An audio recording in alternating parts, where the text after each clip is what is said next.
बाळा, आमचीच आठवण काढत होतास ना, त्यामुळेच तर आम्ही प्रकट झालो.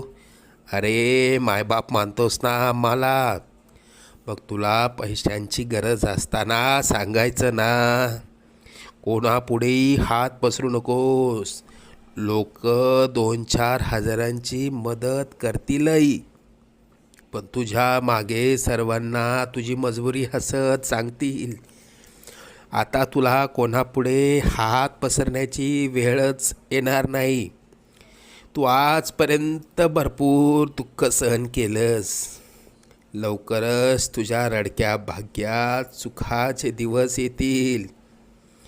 तुझ्या मनात असलेली इच्छा पूर्ण होऊन अक्कलकोटला पेढे घेऊन येणं होईल. येशील ना आम्हाला भेटायला अक्कलकोटला? सगळं मनात